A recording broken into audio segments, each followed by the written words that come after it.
घरात लग्नाची लगबग सुरू होती आणि आनंदाचा माहोल होता, पण एका क्षणात सगळं काही उद्ध्वस्त झालं। ही घटना आहे नागपूर शहरातील पाचपावली पोलीस ठाण्याच्या हद्दीतील।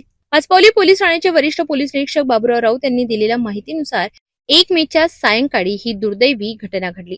संबंधित कुटुंबात लग्नाची तयारी सुरू होती, घरात आनंदाचे वातावरण होते। मात्र याच दरम्यान रस्त्यावरून भरधाव वेगाने येणाऱ्या बोलेरो वाहनाने महिलेस जोरदार धडक दिली आणि या भीषण अपघातात महिलेचा जागीच मृत्यू झाला, तर तिचे पती गंभीर जखमी झाले असून त्यांच्यावर रुग्णालयात उपचार सुरू आहे।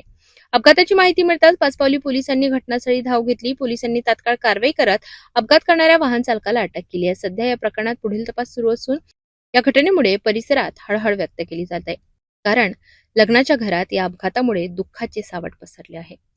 दहीबाजार पुलिया उतरून मेहंदीबागच्या पुलियानंतर त्याची जी वेग होती, भरधाव वेगाने एक बोलेरो वाहन चालवला।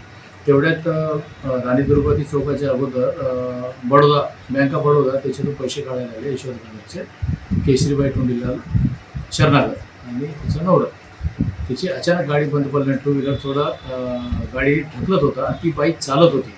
तेवढ्यातच मोठ्या वेगाने येऊन ते डायरेक्ट धडक दिल्याने बाईचा मृत्यू जागेवर झालेला आहे आणि पुढच्या कारवाईसाठी मेळ हॉस्पिटलमध्ये नेण्यात आले आणि त्यांचा पती पण जखमी झालेला आहे। त्यांचा रिपोर्ट म्हणून गुन्हा दाखल आरोपीला ताब्यात घेऊन अटक करण्यात आले आणि त्याच्यात जे क्षतिग्रस्त टू व्हीलर आणि फोर व्हीलर दोन्ही ताब्यात घेतलेले.